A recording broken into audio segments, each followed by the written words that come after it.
Hey, what's going on, guys? It's Lance here, and bringing you guys another video. Today, I want to chat with you guys about how to ensure that obstacles and plateaus never actually hold you back. So the key is that what we actually teach is that there's no such thing as plateaus at all. I know that seems controversial and crazy, but when you understand the math and science, I promise you, there is no such thing as a plateau. So here's the deal. The difference between an obstacle and a challenge is usually determined by those who have a system to follow compared with those who don't. So again, when you have a system to follow, there are no obstacles per se, nor plateaus. What there are is challenges that you're prepared for.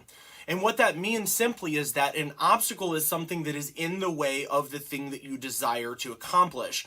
When you see that obstacle is merely a challenge to get through, simply it becomes a math equation, nothing more. So an obstacle is something that we have to figure out how to remove. A math equation is just something that we solve and we get through on the other side. Kind of like solving a puzzle. And that specifically is the approach that we take with our system. So here's the deal. Number one, when you are understanding the difference between a system and simply following by some rules or guidelines to follow after, number one, you're going to start with the end in mind. Okay, I preach about this a lot, and that's why I'm talking about it again today. If you are planning on having results that last, and what I mean by last is you don't diet for 90 days, get in some sort of shape, lose some body fat, and then it all piles back on once you go back to normal life. If that's what you do, you're getting a temporary makeover, and that happens because you're not starting it with the end in mind. Now, starting with the end in mind isn't just as simple as just thinking about what it is that I want to accomplish. It's understanding that there's a system to make sure that not only I start with the end in mind, but I'm keeping the end in mind while I'm continuing to pursue these results. And that's the whole idea. So here's the deal. You are desiring a sure outcome, but your habits are more like gambling. And that's the key. This is what happens when you don't have a system. I don't know about you, but whenever it comes to business, when it comes to people that I care about, meaning my relationships, or when it comes to my fitness, anything where I am required to put some sort of effort in, I don't want to gamble with that and hope that at the end of all the effort that I'm putting in, that there's results that I can be okay with. And that's what happens when it comes to fitness, is that, people start off by either, well, I heard so-and-so did it, so-and-so did HCG and it worked for them, so I'm just going to do it. Well, my question for you is, number one, does this solve some of the past issues that you've had with confidence or with food? No, it doesn't. So that means, again, you're starting off not with the end in mind. You're only starting off with the current situation. I don't like how I feel. I want to feel better. So-and-so did this. I'm going to do it too. There's not a whole lot of thought process relating to the future. It's only related to the immediate future. Okay? So what we want to do here is make sure that we have what we like to call a GPS to align it to. So now here's the deal. You can certainly drive from, pick whatever state you're in. You can drive to, let's say that if it's warm, you're trying to get somewhere cooler, and if it's cool, you're trying to get somewhere warmer, either way. So for this sake here, I'm in Missouri. We're going to say we're going from Missouri to Florida, where we moved from, but we're going back there to visit, okay? Now, we can drive from Missouri to Florida without having a map or GPS. We can follow signs, and eventually, if we ask enough people, if we look at the signs, if we make enough wrong turns, and eventually ask a few more people, we're probably eventually going to get to Florida. Now, are we going to get there as quick as somebody else? Are we going to get there in the time that we hoped? Probably not. That is the equivalent. That's the version of what you're doing in your fitness. You're asking a couple people, you're stopping for directions, you're looking at a sign, you're making a wrong turn, then you're turning back around, you're trying this again. Okay, the second way you can do this is with an old school map. So maybe you print out MapQuest, or you've got an old school map and you're looking at this and you're following this. You know that this map is someplace where people have been before, but the problem is, you're going through the map and, oh man, there's road work here. This map wasn't updated. It didn't show me that there were some construction zones that we could have avoided. Now, does this mean that you're not going to get to Florida? Not at all. It just means that if you would have had a GPS that was a little bit more alive for you to actually learn how to get through those obstacles, you would have been able to avoid that construction zone or take a route around it. So you can continue to do the one where you take the map with you, the old school map that takes up the whole page and you're trying to see where you're getting to and so on and so forth, and hope that you don't hit snags. This would be the equivalent of working with maybe, let's say, a trainer. Not really learning about nutrition, following the workouts, but not really understanding why you're doing the workouts, asking a couple questions when you hit a snag or two, and just hoping for the best. Now, I've seen plenty of people get results this way. It's not super common that I see people get results this way that last unless they stick with that trainer and they continue to educate themselves. Why? Because typically what happens is without that accountability from the trainer, without the person, that's basically the equivalent of that person at the local gas station when you stop and go, hey, sir, I don't know what happened. I think we passed up a turn. And that guy goes, yep, you did. Make a left or right, and then you're going to see it up there. That's the equivalent of having your trainer, but it's still not helping you to actually learn the process infinitely where you internalize it. So the last thing that you can do is what we would call a GPS. Now, there's the big map where you hope that everything is right, that there's no road trips, no road construction on this trip, and, no roads that have changed last minute, nothing like that.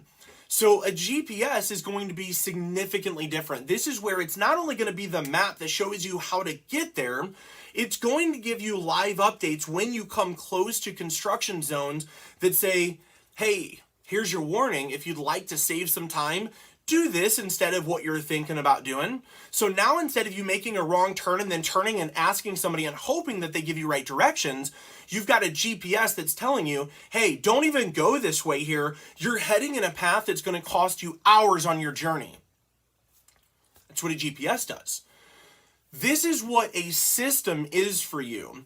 When you're getting in shape, rather than just being told what to do, the equivalent of stopping for directions when you realize you've either made a wrong turn or you're at a fork and don't know which way to go, a GPS is going to keep you moving the whole way and make sure that you are just cruising. And when you hit those spots, if you do make a wrong turn, it's still going to tell you which way to take to not just get back to the route, but to actually get to where you want to go and make up time. This is why a system can help you here.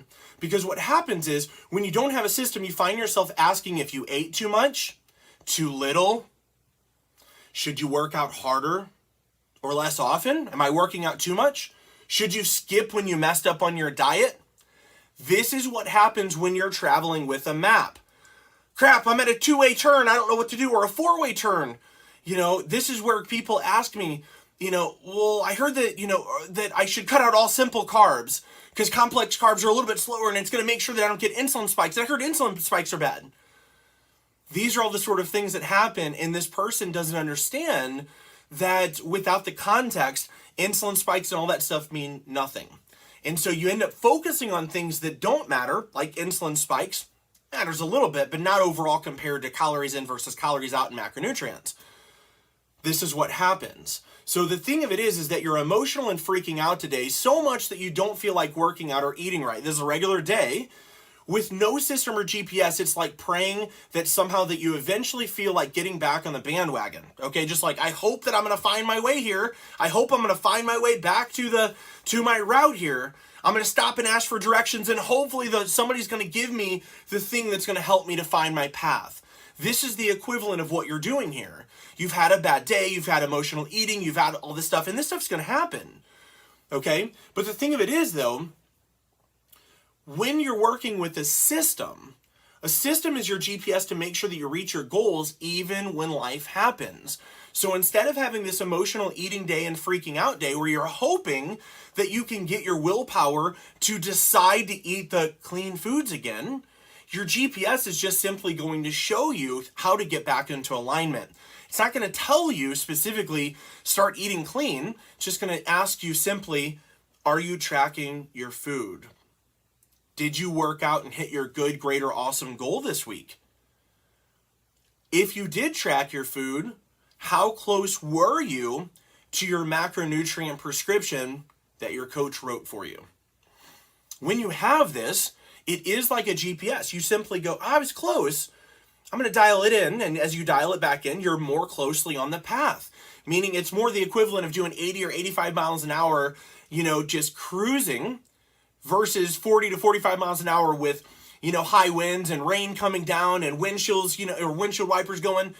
This is how so many of you guys are trying to get fit. Now, again, we talk about fitness, and I want to paint something very, very clear here. I'm not a fitness enthusiast. I'm not a fitness nut. When I talk about fitness, it's just simply because that is the best overall word that I describe the thing that I'm after that makes me healthy, gives me confidence, helps me to have energy, vitality, and to actually love what I see in the mirror. So yes, I'm going to call that fitness, but it's not just looking good physically. And it's not just like working out excessively. Your fitness might be different than my fitness, and your fitness might be different than hers and his and so on and so forth. But if it is truly your fitness should look similar to mine in the instance that it should make you feel more confident. You should have more energy. Your quality of life should go up, and you should not feel like you're deprived and living a rigid life just to stay fit. Again, fitness should not be the center of your life, but it should merely amplify the quality of it. When you have a system, your life is amplified by fitness. When you don't have a system, what you do is end up beating yourself up and constantly feeling either a sense of apathy where you can't hardly move because you're burnt out, or excessive overzealousness where you're going so hardcore that either you're not spending time with family, you're not working as hard on your business, or simply put, you're working so hard that you're going to either get an injury or burn yourself out. These extremes exist when there's no system or GPS to align to. It is the equivalent of constantly on a road trip using a giant map and hoping there's no construction work and stopping every time you make a wrong turn and stopping at a gas station and asking some local how to get there. If you would like to solve that problem and get off of the old school map and actually have a GPS that's live and tells you what to do, but also shows you how to repeat the process without your coach, what I would recommend is go to lancecronecoaching.com/quiz. You can take a 90-second fitness alignment strategy quiz. What this is going to do is help you to understand this process that we're calling alignment and GPS. That GPS, what it's going to do is help you to see which one of the 5 critical elements of a permanent strategy, of a permanent transformation strategy are out of alignment. When you get that in alignment, it's going to help you to begin focusing on the areas that are going to move the needle to help you align with your GPS. And guess what's going to happen? You're going to get to your vacation, if you will, or to your destination much quicker, much smoother, and without the guilt and shame that usually occurs when we're dieting and we mess up and so on and so forth. So I hope this helps you guys. I hope you can see that a system is the reason that my clients are getting such great results versus some sort of I'm not giving them some really strict, rigid diet that's new cutting edge science that makes sure that they're, burning all the, whatever. There's people come up with all this weird crap. And the fact is that when you just understand the laws of thermodynamics and you understand psychology and how people tick, you do things that work, but you create padding that allows people to have flexibility so that they don't mess up and feel like when they are slightly out of alignment that they need to apply pressure and guilt to get back in it. When you have this, it's called freedom. And when you're free and you're doing things because it's not a chore, you can simply exist in that space without feeling pressure and like it's contrived. So no more chore to be in shape. It's simply something you do, just like brushing your teeth twice a day or simply just eating when you need to. It's not something that you have to force yourself. It's just the thing that you do. But not only that, it's the thing you desire. Why? Because you have neuro associations, or what we call anchors, to the positive. The way that the exercise and being in shape makes you feel creates this attachment to it. I'm not talking about a runner's high. I'm talking about the deep connection that says, when I do X, I feel amazing. And so therefore, I'm going to continue to repeat that process. So I hope this helps you guys. If you feel like this was of any value at all, be sure to comment #value in the comments below. Let me know which areas here really resonated the most with you, and let me know if you have goals that you're aiming for over the next 30 days. I really know that this is going to help you to get into alignment with better practices. Thanks so much for watching, guys. I'll see you guys on the next